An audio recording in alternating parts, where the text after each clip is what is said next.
ಸ್ನೇಹಿತರೆ ನಮಸ್ಕಾರ. ನೀವು ನೋಡ್ತಾ ಇದ್ದೀರಾ ಸಾಧನಾ ಶಂಕರ್ ಅಕಾಡೆಮಿ ಶಿಕಾರಿಪುರ. ನಾನು ಇಂಪನ. ಸ್ನೇಹಿತರೆ, ಇವತ್ತಿನ ಕ್ಲಾಸಲ್ಲಿ ನಾವು ಸಂವಿಧಾನದ ಮುಂದಿನ ಭಾಗ ಯಾವುದು, ಭಾಗ 4ರಲ್ಲಿ ಬರ್ತಕ್ಕಂತಹ ರಾಜ್ಯ ನಿರ್ದೇಶಕ ತತ್ವಗಳ ಬಗ್ಗೆ ಒಂದಷ್ಟು ಮಾಹಿತಿಯನ್ನು ನೋಡ್ತಾ ಹೋಗೋಣ. ಈ ರಾಜ್ಯ ನಿರ್ದೇಶಕ ತತ್ವಗಳು ಏನಿದೆ, ಸಂವಿಧಾನ ಭಾಗದ 4ರಲ್ಲಿ ವಿಧಿ 36ರಿಂದ 51ನೇ ವಿಧಿಗಳು ಕಂಪ್ಲೀಟ್ ಆಗಿ ಈ ರಾಜ್ಯ ನಿರ್ದೇಶಕ ತತ್ವಗಳ ಬಗ್ಗೆ ಎಕ್ಸ್ಪ್ಲೇನ್ ಮಾಡುತ್ತೆ. ಈ ರಾಜ್ಯ ನಿರ್ದೇಶಕ ತತ್ವಗಳಂದ್ರೆ ಏನು ಅಥವಾ ಅದು ಯಾಕೆ ಬೇಕು ಅನ್ನೋದನ್ನ ಇದು ಕಂಪ್ಲೀಟ್ ಆಗಿ ಎಕ್ಸ್ಪ್ಲೇನ್ ಮಾಡ್ತಾ ಹೋಗುತ್ತೆ. ಈ ರಾಜ್ಯ ನಿರ್ದೇಶಕ ತತ್ವಗಳನ್ನ ಏನು ಮೂಲಭೂತ ಹಕ್ಕುಗಳು ಅಂತ ನೋಡಿದ್ವಿ ಪ್ರೀವಿಯಸ್ ಅಲ್ಲಿ, ಆ ಥರ ನಾವು ಅದನ್ನ ನ್ಯಾಯಾಂಗದ ಮೂಲಕ ಮೊರೆ ಹೋಗಿ ಅನುಷ್ಠಾನಗೊಳಿಸ್ಕೊಳ್ಳಿಕ್ಕೆ ಆಗಲ್ಲ. ಬಟ್ ಈ ತತ್ವಗಳನ್ನು ಅಳವಡಿಸಿಕೊಂಡ್ರೆ ಒಂದು ಸರ್ಕಾರ ನಡೆಸುವಲ್ಲಿ ಅಥವಾ ಒಂದು ಕಾಯ್ದೆಯನ್ನು ರಚಿಸುವಲ್ಲಿ ಇಲ್ಲಿ ಏನು ತತ್ವಗಳು ಬರುತ್ತೋ ಅದನ್ನು ನಾವು ಇದರಲ್ಲಿ ಅಳವಡಿಸ್ಕೊಂಡ್ರೆ ಒಂದು ರಾಷ್ಟ್ರವನ್ನು ಸುಭದ್ರವಾಗಿ ಕಟ್ಟಬಹುದು, ಒಂದು ಉತ್ತಮವಾದ ಆಡಳಿತವನ್ನು ಜನರಿಗೆ ಕೊಡ್ಬೋದು ಅನ್ನೋದನ್ನ ಈ ರಾಜ್ಯ ನಿರ್ದೇಶಕ ತತ್ವಗಳು ಎಕ್ಸ್ಪ್ಲೇನ್ ಮಾಡ್ತಾ ಹೋಗುತ್ತೆ. ಇದನ್ನ ಅಳವಡಿಕೆ ಮಾಡ್ಕೊಳ್ಳೋದೇನು ಸಂವಿಧಾನದಲ್ಲಿ ಮಾಡ್ಕೊಳ್ಳೇಬೇಕು ಅನ್ನೋದೇನಿಲ್ಲ, ಬಟ್ ಇದನ್ನ ಅಳವಡಿಕೆ ಮಾಡ್ಕೊಳ್ಳೋದು ಒಂದು ಕರ್ತವ್ಯ ಅಂತ ಈ ರಾಜ್ಯ ನಿರ್ದೇಶಕ ತತ್ವಗಳನ್ನ ಪರಿಗಣನೆ ಮಾಡಬಹುದು. ಈ ಕಾನ್ಸೆಪ್ಟ್ ಏನಿದೆ ರಾಜ್ಯ ನಿರ್ದೇಶಕ ತತ್ವಗಳು, ಇದನ್ನ ನಾವು ಐರಿಷ್ ಸಂವಿಧಾನದಿಂದ ಎರವಲು ಪಡ್ಕೊಂಡಿರೋಂಥದ್ದು, ಐರ್ಲೆಂಡ್ ಇಂದ.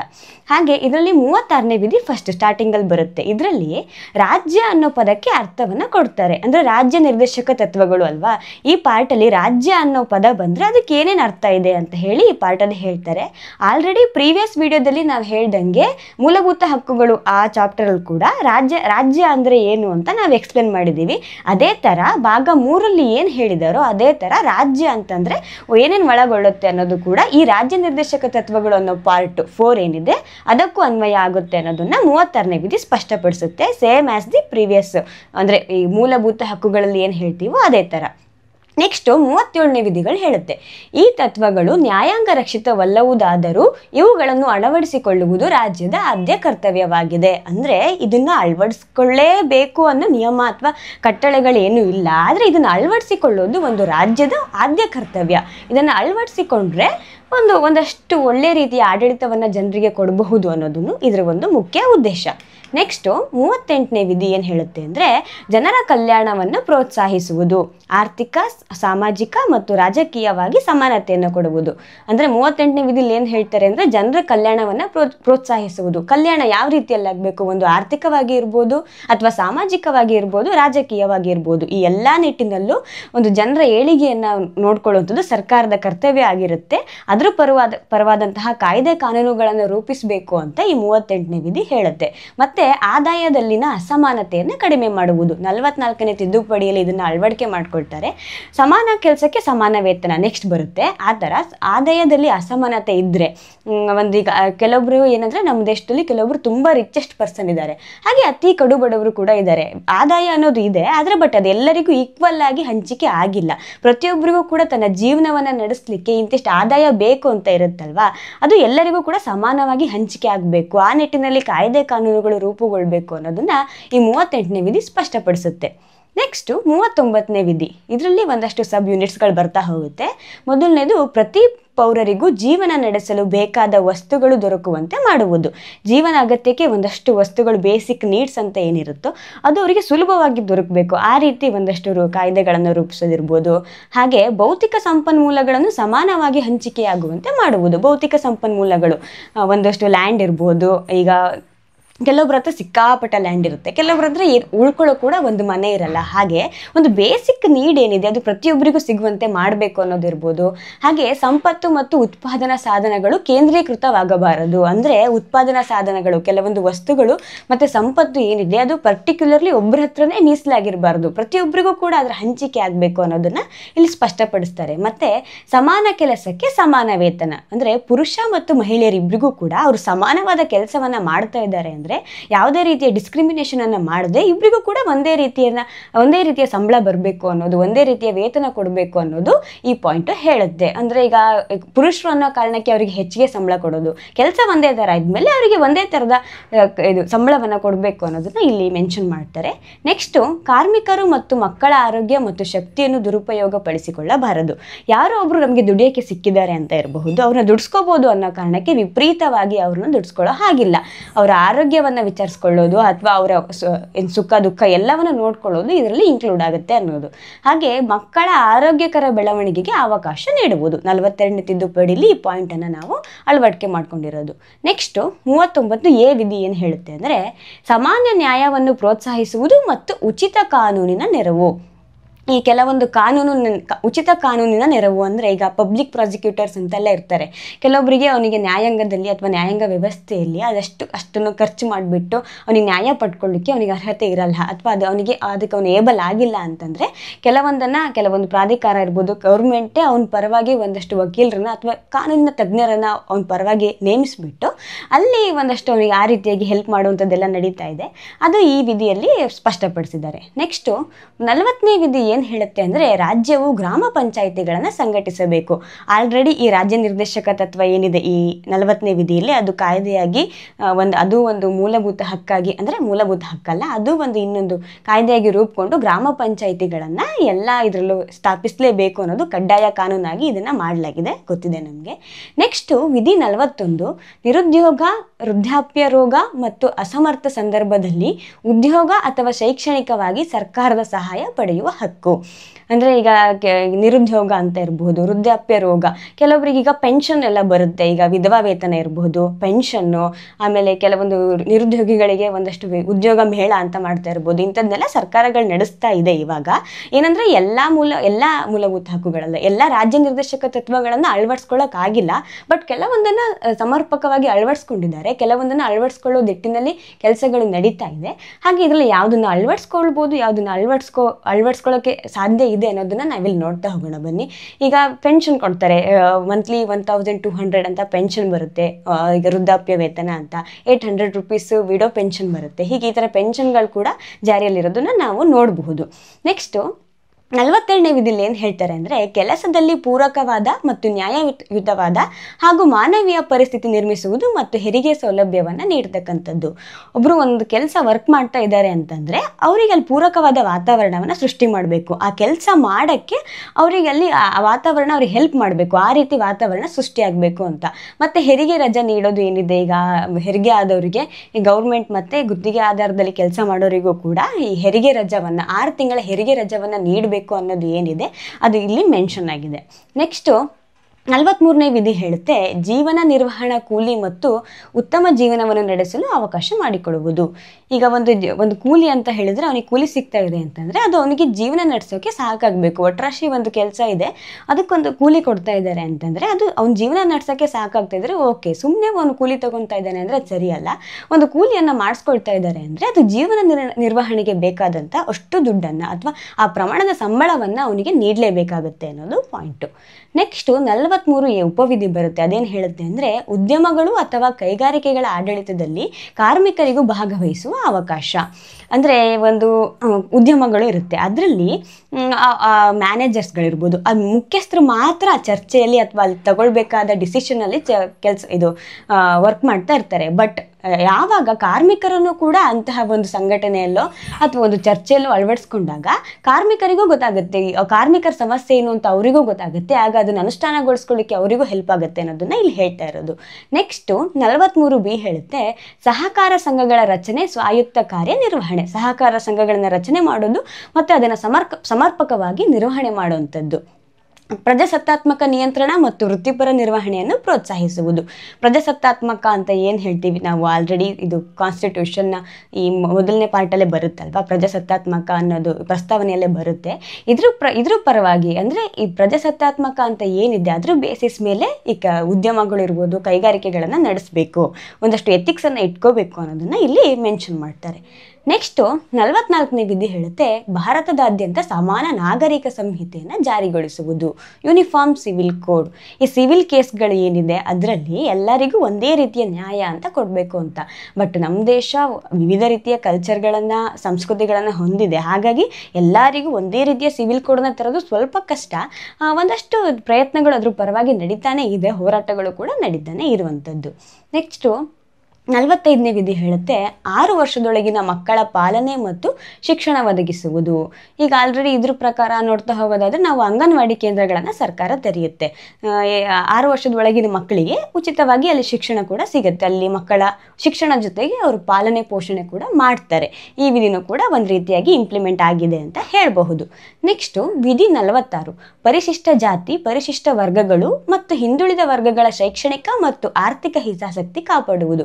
ಈ ವಿಧಿ ಕೂಡ ಒಂದು ರೀತಿ ಇಂಪ್ಲಿಮೆಂಟ್ ಆಗಿದೆ. ಈಗ ಒಂದಷ್ಟು ಈಗ ಯಾವುದೋ ಎಜುಕೇಷನ್ ಫೀಲ್ಡಲ್ಲಿ ಇರ್ಬೋದು ಅಥವಾ ಒಂದು ಔದ್ಯೋಗಿಕ ಫೀಲ್ಡಲ್ಲಿ ಅಂದರೆ ಒಂದು ಕೆಲಸವನ್ನು ತಗೋಬೇಕು ಅಂತಂದರೆ ಸಾರ್ವಜನಿಕ ಉದ್ಯೋಗಗಳಲ್ಲಿ ಅದರಲ್ಲಿ ಈಗ ಪರಿಶಿಷ್ಟ ಜಾತಿ, ಪರಿಶಿಷ್ಟ ಪಂಗಡ, OBC, EWS ಅಂತೆಲ್ಲ ಆಲ್ರೆಡಿ ಮೀಸಲಾತಿಗಳು ಬಂದಿದೆ. ಮೀಸಲಾತಿಗಳು ಮುಂದುವರಿತಾ ಕೂಡ ಇದೆ. ಈ ವಿಧಿ ಕೂಡ ಒಂದು ರೀತಿಯಲ್ಲಿ ಇಂಪ್ಲಿಮೆಂಟ್ ಆಗಿದೆ. ಇನ್ನು ಹೆಚ್ಚಿನ ರೀತಿಯಲ್ಲಿ ಇಂಪ್ಲಿಮೆಂಟ್ ಆಗೋದು ಕೂಡ ಬಾಕಿ ಇದೆ. ನೆಕ್ಸ್ಟು ವಿಧಿ 47 ಆಹಾರದಲ್ಲಿ ಪೌಷ್ಟಿಕತೆಯ ಮಟ್ಟ ಮತ್ತು ಜೀವನ ಮಟ್ಟವನ್ನು ಹೆಚ್ಚಿಸುವುದು ಮತ್ತು ಮಾದಕ ದ್ರವ್ಯಗಳು ಮತ್ತು ಅಮಲು ಪದಾರ್ಥಗಳ ನಿಷೇಧ. ಪೌಷ್ಟಿಕತೆ, ಈ ಪೌಷ್ಟಿಕತೆ ಅನ್ನೋ ಪಾಯಿಂಟ್ ತುಂಬ ಇಂಪಾರ್ಟೆಂಟ್ ಆಗುತ್ತೆ ಇಲ್ಲಿ. ಅಂದರೆ ಈಗ ಪೌಷ್ಟಿಕತೆ ಅಂತಂದರೆ ಈಗ ಜಾಸ್ತಿ ಆಹಾರ ತಿಂದರೆ ಅವನು ಪೌಷ್ಟಿಕನಾಗಿರ್ತಾನೆ ಅಂತಲ್ಲ. ಬೇಕಾಗಿರೋ ವಸ್ತುಗಳು ಈಗ ಏನೋ ಆಹಾರ ಸಿಗ್ತಾ ಇದೆ ಅವನಿಗೆ ಅಂತಂದರೆ ಅದರಲ್ಲಿ ಪೌಷ್ಟಿಕಾಂಶಗಳು ಇರುವಂತೆ ನೋಡ್ಕೊಳ್ಳೋದು. ಈಗ ಅಂಗನವಾಡಿಯಲ್ಲೆಲ್ಲ ಒಂದಷ್ಟು ಫುಡ್ಗಳನ್ನು ಕೊಡೋದಿರ್ಬೋದು, ಅದನ್ನೆಲ್ಲ ಮಾಡ್ತಾ ಇದ್ದಾರೆ. ಅದು ಈ ರೀತಿಯಲ್ಲಿ ಅದ್ರ ಇಂಪ್ಲಿಮೆಂಟ್ ಮಾಡಿದ್ದಾರೆ. ಮತ್ತು ಮಾದಕ ದ್ರವ್ಯಗಳು ಮತ್ತು ಅಮಲು ಪದಾರ್ಥಗಳ ನಿಷೇಧ, ಇದು ಕಂಪ್ಲೀಟಾಗಿ ಎಲ್ಲೂ ಕೂಡ ಜಾರಿಗೆ ಬಂದಿಲ್ಲ ನಿಷೇಧ ಮಾಡುವಂಥದ್ದು ಅಂತ ಗೊತ್ತಿದೆ. ನಮ್ಮ ರಾಜ್ಯದಲ್ಲೂ ಕೂಡ ಕಂಪ್ಲೀಟ್ ಆಗಿ ಈ ಅಮಲು ಪದಾರ್ಥಗಳು ಅಥವಾ ಮದ್ಯಪಾನ, ಧೂಮ್ರಪಾನ ಅಂತ ಏನಿದೆ ಇವುಗಳನ್ನ ಕಂಪ್ಲೀಟ್ ಆಗಿ ನಿಷೇಧ ಮಾಡೋಕ್ಕೆ ಸಾಧ್ಯ ಆಗೋದಿಲ್ಲ. ಅದು ನಿಷೇಧ ಮಾಡೋದು ಕಷ್ಟದ ಮಾತು ಅಂತ ಕೂಡ ಹೇಳಬಹುದು. ಇದಕ್ಕೆ ನಿರ್ಧಾರಗಳನ್ನು ಸರ್ಕಾರ ತಗೊಳ್ಳೋಕ್ಕಿಂತ ನಾವೇ ಈ ನಿರ್ಧಾರವನ್ನು ತಗೊಂಡ್ರೆ ಈ ವಿಚಾರವನ್ನು ಕಂಪ್ಲೀಟ್ ಆಗಿ ನಿರ್ಮೂಲನೆ ಮಾಡಬಹುದು ಅನ್ನೋದನ್ನು ವಿಚಾರ ಮಾಡ್ಬೋದು. ನೆಕ್ಸ್ಟು 48ನೇ ವಿಧಿ ಏನು ಹೇಳುತ್ತೆ ಅಂದರೆ ಕೃಷಿ ಮತ್ತು ಪಶುಸಂಗೋಪನೆಯನ್ನು ವೈಜ್ಞಾನಿಕವಾಗಿ ಅಭಿವೃದ್ಧಿಪಡಿಸುವುದು, ಗೋಹತ್ಯೆ ನಿಷೇಧ ಮಾಡುವಂಥದ್ದು. ಇದು ಈ 48ನೇ ವಿಧಿಯಲ್ಲಿ ಹೇಳುತ್ತೆ. ಪಶುಸಂಗೋಪನೆ, ಕೃಷಿ ಇದಕ್ಕೆ ಒಂದಷ್ಟು ಉತ್ತೇಜನವನ್ನು ಕೊಡುವಂಥದ್ದು. ಇದ್ರ ಪ್ರಕಾರ ಸಾಕಷ್ಟು ಸ್ಕೀಮ್ಗಳು ಕೂಡ ಜಾರಿಯಲ್ಲಿ ಬರ್ತಾನೆ ಇರುತ್ತೆ ಕೃಷಿ ಮತ್ತು ಪಶುಸಂಗೋಪನೆಗೆ ಸಂಬಂಧಪಟ್ಟಂಗೆ. ಗೋಹತ್ಯೆ ನಿಷೇಧ ಅಂದರೆ ಗೋಹತ್ಯೆಯನ್ನು ಮಾಡುವಂತಿಲ್ಲ ಅಂತ. ಇದು ಕೆಲವೊಂದು ಸ್ಟೇಟಲ್ಲಿ ಕಂಪ್ಲೀಟಾಗಿ ನಿಷೇಧ ಇದೆ, ಕೆಲವೊಂದು ಸ್ಟೇಟಲ್ಲಿ ಪಾರ್ಷಿಯಲಿ ಇದೆ, ಕೆಲವೊಂದು ಸ್ಟೇಟಲ್ಲಿ ನಿಷೇಧ ಇಲ್ಲ. ಒಂದೊಂದು ಸ್ಟೇಟಲ್ಲಿ ಡಿಫ್ರೆಂಟಾಗಿ ಇದನ್ನು ಇಂಪ್ಲಿಮೆಂಟ್ ಮಾಡಿದ್ದಾರೆ. ಕರ್ನಾಟಕದಲ್ಲಿ ಕರ್ನಾಟಕ ಜಾನುವಾರು ಹತ್ಯೆ ಪ್ರತಿಬಂಧಕ ಮತ್ತು ಸಂರಕ್ಷಣಾ ಕಾಯ್ದೆ 2020 ಇದ್ರ ಪ್ರಕಾರ ಗೋ ಹತ್ಯೆಯನ್ನು ಮಾಡೋ ಹಾಗಿಲ್ಲ ಅಂತ ಒಂದಷ್ಟು ನಿಯಮಗಳ ಕಂಡೀಷನ್ಸ್ ಇದೆ. ಗೋ ಅಂದ್ರೆ ಅಲ್ಲಿ ಯಾವ್ದ್ಯಾವ್ದು ಬರುತ್ತೆ ಅಂತ ನಿಯಮಗಳಿದೆ. ಎಲ್ಲ ಪ್ರಾಣಿಗಳನ್ನು, ಎಲ್ಲ ದನ ಎಮ್ಮೆ ಕರುಗಳನ್ನು ಎಲ್ಲವನ್ನೂ ಗೋ ಅಂತ ಕನ್ಸಿಡರ್ ಮಾಡಲ್ಲ. ಪರ್ಟಿಕ್ಯುಲರ್ಲಿ ಇಂಥವನ್ನ ಗೋ ಅಂತ ಕನ್ಸಿಡರ್ ಮಾಡ್ತಾರೆ ಅಂತ ಇದೆ. ಒಂದಷ್ಟು ನಿಯಮದ ಅಡಿಯಲ್ಲಿ ಗೋ ಹತ್ಯೆಯನ್ನು ನಿಷೇಧ ಮಾಡಿದ್ದಾರೆ ಅನ್ನೋದನ್ನ ಈ 2020 ಕಾಯ್ದೆ ಸ್ಪಷ್ಟಪಡಿಸುತ್ತೆ. ಮುಂದೆ ವಿಧಿ 48A ಏನು ಹೇಳುತ್ತೆ ಅಂದರೆ ಪರಿಸರ ಸಂರಕ್ಷಣೆ ಸುಧಾರಣೆ ಮತ್ತು ಅರಣ್ಯ ಹಾಗೂ ವನ್ಯಜೀವಿ ಸಂರಕ್ಷಣೆ. ಒಂದಷ್ಟು ಪರಿಸರವನ್ನು ಸಂರಕ್ಷಣೆ ಮಾಡುವಂಥದ್ದು ಇರ್ಬೋದು. ಒಂದಷ್ಟು ಕಾಡನ್ನು ರಿಸರ್ವ್ಡ್ ಫಾರೆಸ್ಟ್ ಅಂತ ಮೀಸಲಾತಿ ಮಾಡ್ತಾರೆ. ಅಲ್ಲಿ ಒಂದಷ್ಟು ಏನು ಮಾಡೋ ಹಾಗಿಲ್ಲ, ಕಾಡು ಕಡಿಯೋ ಹಾಗಿಲ್ಲ ಅಂತ ಇರಬಹುದು. ಅರಣ್ಯ ನಾಶ ಮಾಡೋ ಹಾಗಿಲ್ಲ ಅನ್ನೋ ಕಾಯ್ದೆಗಳಿರ್ಬೋದು. ಪರಿಸರನ ಉಳಿಸಿ ಅಂತ ಒಂದಷ್ಟು ಜಾಥಾಗಳು ಅಥವಾ ಕಾಯ್ದೆಗಳು ನಡೀತಾ ಇರ್ಬೋದು. ಇದರ ನಿಟ್ಟಿನಲ್ಲಿ ಒಂದಷ್ಟು ಕೆಲಸಗಳು ನಡೀತಾ ಇದೆ. ಈ ಪರಿಸರ ಸಂರಕ್ಷಣೆ ಅನ್ನೋದು ಸರ್ಕಾರ ಒಂದು ಇದನ್ನು ತಗೊಳ್ಳೋದಕ್ಕಿಂತ ವ್ಯಕ್ತಿಗತವಾಗಿ ನಾವು ವೈಯಕ್ತಿಕವಾಗಿ ಇದ್ರ ಬಗ್ಗೆ ಕಾಳಜಿಯನ್ನು ವಹಿಸೋದು ತೀರಾ ಇಂಪಾರ್ಟೆಂಟ್ ಕೂಡ ಆಗಿರುತ್ತೆ. ನೆಕ್ಸ್ಟು ವಿಧಿ 49 ಏನು ಹೇಳುತ್ತೆ ಅಂದರೆ ರಾಷ್ಟ್ರೀಯ ಮಹತ್ವವುಳ್ಳ ಸ್ಮಾರಕಗಳ ಸ್ಥಳಗಳು ಮತ್ತು ವಸ್ತುಗಳ ಸಂರಕ್ಷಣೆ. ಕೆಲವೊಂದು ಸ್ಮಾರಕಗಳು ತುಂಬ ಹಳೆ ಕಾಲದ ದೇವಸ್ಥಾನಗಳಿರ್ಬೋದು, ಅವೆಲ್ಲ ನಮಗೆ ಒಂಥರ ಹೆರಿಟೇಜ್ ಅಲ್ವಾ. ಅದನ್ನು ಉಳಿಸ್ಕೊಂಡ್ರೆ ನಮ್ಮ ದೇಶದ ಆಸ್ತಿಯನ್ನು ಉಳಿಸ್ಕೊಂಡಂಗೆ. ಅದನ್ನು ಉಳಿಸ್ಕೊಳ್ಳೋ ಪರವಾಗಿ ಒಂದಷ್ಟು ನಿಯಮಗಳನ್ನು ರೂಪಿಸಬೇಕು ಅಂತಕ್ಕಂಥದ್ದು. ಒಂದಷ್ಟು ನಿಯಮಗಳು ಜಾರಿಯಲ್ಲಿ ಇದೆ, ಇನ್ನು ಹೆಚ್ಚಿನ ನಿಯಮಗಳು ರೂಪುಗೊಳ್ಳಬೇಕು ಅನ್ನೋದನ್ನು ಈ ವಿಧಿ ಹೇಳುತ್ತೆ. ಮುಂದೆ ವಿಧಿ 50 ನ್ಯಾಯಾಂಗವನ್ನು ಕಾರ್ಯಾಂಗದಿಂದ ಪ್ರತ್ಯೇಕಗೊಳಿಸುವುದು. ಈಗ ಮೊದಲೇ ಇದೆ ನ್ಯಾಯಾಂಗ ಮತ್ತು ಕಾರ್ಯಾಂಗ. ಈಗ ನಮ್ಮ ದೇಶದಲ್ಲಿ ಸಪ್ರೇಟ್ ಆಗಿ ಇರುವಂಥದ್ದು. ನ್ಯಾಯಾಲಯದ ವ್ಯವಸ್ಥೆನೇ ಬೇರೆ, ಕಾರ್ಯಾಂಗದ ವ್ಯವಸ್ಥೆನೇ ಬೇರೆ. ಈಗ ಆ ರೀತಿಯಾಗಿ ಇಲ್ಲಿ ಜಾರಿಯಲ್ಲಿ ಇರತಕ್ಕಂಥದ್ದು. ಕೊನೆಯದಾಗಿ 51ನೇ ವಿಧಿ ಹೇಳುತ್ತೆ ಅಂತಾರಾಷ್ಟ್ರೀಯ ಶಾಂತಿ ಮತ್ತು ಭದ್ರತೆಯ ಸಂವೇದನೆ.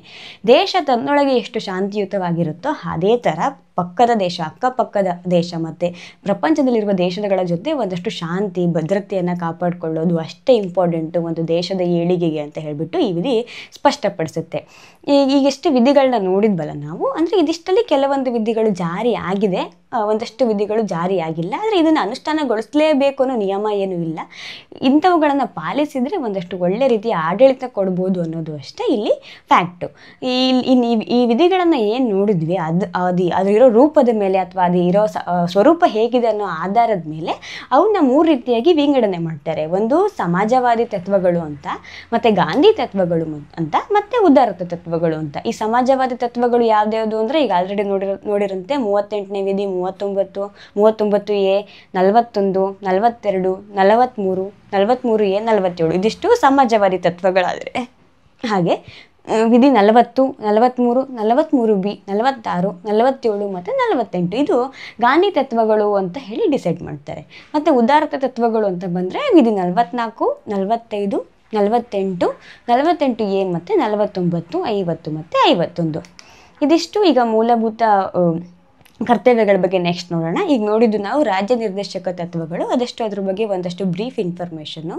ಈ ಮೂಲಭೂತ ಕರ್ತವ್ಯಗಳು ಅಂತಂದರೆ ಏನು, ಅಥವಾ ಮೂಲಭೂತ ಕರ್ತವ್ಯಗಳು ಯಾವ್ದ್ಯಾವುದು, ಯಾಕೆ ನಾವು ಇದನ್ನು ಪಾಲಿಸಬೇಕು ಅಂತ ನೋಡ್ತಾ ಹೋಗೋದಾದರೆ, ಸಂವಿಧಾನದ ಭಾಗ 4A, 4ನೇ ಭಾಗ ರಾಜ್ಯ ನಿರ್ದೇಶಕ ತತ್ವಗಳನ್ನು ಹೇಳುತ್ತೆ. ಅದರಲ್ಲಿ ಒಂದು ಸಬ್ ಪಾರ್ಟು 4A ಈ ಮೂಲಭೂತ ಕರ್ತವ್ಯಗಳು ಯಾವ್ಯಾವುದು ಅಂತ ಹೇಳುತ್ತೆ. ಈಗ ದೇಶ ನಮಗೆ ಮೂಲಭೂತ ಹಕ್ಕುಗಳನ್ನು ಕೊಡ್ತು, ರಾಜ್ಯ ನಿರ್ದೇಶಕ ತತ್ವಗಳ ಮೂಲಕ ಒಂದಷ್ಟು ಫೆಸಿಲಿಟೀಸ್ನ ನಮಗೆ ಕೊಡ್ತು. ಅದಕ್ಕೆ ಇನ್ ರಿಟರ್ನ್ ಆಗಿ ನಾವು ದೇಶಕ್ಕೆ ಏನು ಕೊಡಬಹುದು ಅಥವಾ ಏನು ಕೊಡಬೇಕು ಅನ್ನೋದನ್ನ ಈ ಮೂಲಭೂತ ಕರ್ತವ್ಯಗಳು ಸ್ಪಷ್ಟಪಡಿಸುತ್ತೆ. ಅದು ಎಷ್ಟನೇ ವಿಧಿ ಅಂದರೆ ವಿಧಿ 51A ಕಂಪ್ಲೀಟ್ ಆಗಿ ಮೂಲಭೂತ ಕರ್ತವ್ಯಗಳ ಬಗ್ಗೆ ಇಲ್ಲಿ ಹೇಳ್ತಾ ಹೋಗುತ್ತೆ. ಒಟ್ಟು 11 ರೀತಿಯ ಮೂಲಭೂತ ಕರ್ತವ್ಯಗಳು ಇದೆ. ಅದು ಯಾವ್ದ್ಯಾವುದು ಅಂತ ಒಂದೊಂದಾಗಿ ನೋಡ್ತಾ ಹೋಗೋದಾದ್ರೆ ನೋಡ್ತಿರ್ಬೋದು ನೀವಿಲ್ಲಿ. ಒಂದು ಸಂವಿಧಾನ ಮತ್ತು ರಾಷ್ಟ್ರಧ್ವಜ ಹಾಗೆ ರಾಷ್ಟ್ರಗೀತೆಯನ್ನು ಗೌರವಿಸ್ತಕ್ಕಂಥದ್ದು ಗೊತ್ತಿದೆ ನಮಗೆ. ನೆಕ್ಸ್ಟು ಸ್ವಾತಂತ್ರ್ಯ ಚಳುವಳಿಯ ಉದಾತ್ತ ಆದರ್ಶಗಳನ್ನು ಪಾಲಿಸುವುದು, ಮತ್ತು ಭಾರತದ ಸಾರ್ವಭೌಮತೆ, ಏಕತೆ ಮತ್ತು ಸಮಗ್ರತೆಯನ್ನು ಎತ್ತಿ ಹಿಡಿಯುವುದು ಹಾಗೆ ಕಾಪಾಡುವುದು. ಮುಂದೆ 4ನೇ ಮೂಲಭೂತ ಕರ್ತವ್ಯ ಯಾವುದು ಅಂದರೆ ಕರೆ ಬಂದಾಗ ರಾಷ್ಟ್ರವನ್ನು ರಕ್ಷಿಸುವುದು ಮತ್ತು ದೇಶ ಸೇವೆಯನ್ನು ಮಾಡುವುದು. ಹಾಗೆ 5ನೇ ಒಂದು ಪಾಯಿಂಟ್ ಯಾವುದು ಅಂದರೆ ಸಾಮರಸ್ಯ ಮತ್ತು ಭ್ರಾತೃತ್ವ ಭಾವನೆಯನ್ನು ಬೆಳೆಸಿಕೊಳ್ಳುವುದು ಹಾಗೂ ಮಹಿಳೆಯರ ಗೌರವಕ್ಕೆ ಚ್ಯುತಿ ಉಂಟು ಮಾಡುವ ಆಚರಣೆಗಳನ್ನು ತ್ಯಜಿಸುವಂಥದ್ದು. ಮತ್ತು ನಮ್ಮ ಸಮ್ಮಿಶ್ರ ಸಂಸ್ಕೃತಿಯ ಶ್ರೀಮಂತ ಪರಂಪರೆಯನ್ನು ಗೌರವಿಸುವುದು ಮತ್ತು ರಕ್ಷಿಸುವುದು. ನೆಕ್ಸ್ಟ್ ಪಾಯಿಂಟು ಅರಣ್ಯಗಳು, ಸರೋವರಗಳು, ನದಿಗಳು ಮತ್ತು ವನ್ಯಜೀವಿಗಳನ್ನು ಒಳಗೊಂಡ ನೈಸರ್ಗಿಕ ಪರಿಸರವನ್ನು ರಕ್ಷಿಸಿ ಅಭಿವೃದ್ಧಿಪಡಿಸುವುದು. ಹಾಗೆ 8ನೇ ಪಾಯಿಂಟು ವೈಜ್ಞಾನಿಕ ಮತ್ತು ಮಾನವೀಯ ಗುಣಗಳನ್ನು ಹಾಗೂ ವಿಚಾರಣೆ ಮತ್ತು ಸುಧಾರಣಾ ಮನೋಭಾವವನ್ನು ಬೆಳೆಸಿಕೊಳ್ಳುವುದು. ಹಾಗೆ ನೆಕ್ಸ್ಟ್ ಪಾಯಿಂಟ್ ಏನು ಅಂದರೆ ಸಾರ್ವಜನಿಕ ಆಸ್ತಿಯನ್ನು ರಕ್ಷಿಸುವುದು ಮತ್ತು ಹಿಂಸೆಯನ್ನು ತ್ಯಜಿಸ್ತಕ್ಕಂಥದ್ದು. ನೆಕ್ಸ್ಟು ವೈಯಕ್ತಿಕ ಹಾಗೂ ಸಾಮೂಹಿಕ ಚಟುವಟಿಕೆಗಳಲ್ಲಿ ಪ್ರಾವೀಣ್ಯತೆಯನ್ನು ಪ್ರದರ್ಶಿಸಿ ರಾಷ್ಟ್ರದ ಪ್ರಗತಿ ಶ್ರಮಿಸುವುದು. ನೆಕ್ಸ್ಟ್ ಲಾಸ್ಟ್ ಒಂದು ಪಾಯಿಂಟ್ ಬರುತ್ತೆ, ಎಲ್ಲ ತಂದೆ ತಾಯಿ ಅಥವಾ ಪಾಲಕರು 6ರಿಂದ 14 ವಯಸ್ಸಿನ ಮಕ್ಕಳಿಗೆ ಶಿಕ್ಷಣ ಪಡೆಯುವ ಅವಕಾಶವನ್ನು ಮಾಡುವಂಥದ್ದು. ಇದು ಈಗ ಅದು ಮೂಲಭೂತ ಹಕ್ಕಾಗೂ ಕೂಡ ಕಡ್ಡಾಯ ಶಿಕ್ಷಣ ಅನ್ನೋ ಪದ್ಧತಿಯಲ್ಲಿ ಕೂಡ ಇದು ಬಂದಿದೆ. ಅದೇ 2002 ತಿದ್ದುಪಡಿಯಲ್ಲಿ ಈ ಕರ್ತವ್ಯವನ್ನು ಇದಕ್ಕೆ ಸೇರಿಸಿದ್ದೀವಿ ಅಂತ ನೋಡಬಹುದು. ಅಂದರೆ ಇದು ಕೂಡ ಈ ಮೂಲಭೂತ ಹಕ್ಕುಗಳು ಕೂಡ ನ್ಯಾಯಾಂಗ ರಕ್ಷಿತವಾಗಿದ್ದಲ್ಲ, ಮೂಲಭೂತ ಕರ್ತವ್ಯಗಳ ಥರ ಅಲ್ಲ. ಈ ಮೂಲಭೂತ ಕರ್ತವ್ಯಗಳು ಕೂಡ ನ್ಯಾಯಾಂಗ ರಕ್ಷಿತವಾಗಿದ್ದಲ್ಲ ಮೂಲಭೂತ ಹಕ್ಕುಗಳ ಥರ. ಇವನ್ನ ಅನುಷ್ಠಾನ ತರಲೇಬೇಕು ಅಂತ ಇಲ್ಲ, ಬಟ್ ಅದನ್ನು ನಾವು ಪಾಲಿಸೋದು ನಮ್ಮ ಆದ್ಯ ಕರ್ತವ್ಯ. ಒಂದು ದೇಶದಲ್ಲಿ ನಾವು ಪೌರರಾಗಿ ಇದ್ದೀವಿ, ಪ್ರಜೆಗಳಾಗಿ ಇದ್ದೀವಿ ಅಂದರೆ ಇದಿಷ್ಟನ್ನು ಪಾಲಿಸೋದು ನಮ್ಮದು ಕರ್ತವ್ಯ ಆಗಿರುತ್ತೆ. ಅದೇ ಇವುಗಳನ್ನು ನ್ಯಾಯಾಲಯದ ಮೂಲಕ ನೇರವಾಗಿ ಅನುಷ್ಠಾನಗೊಳಿಸುವಂತಿಲ್ಲ.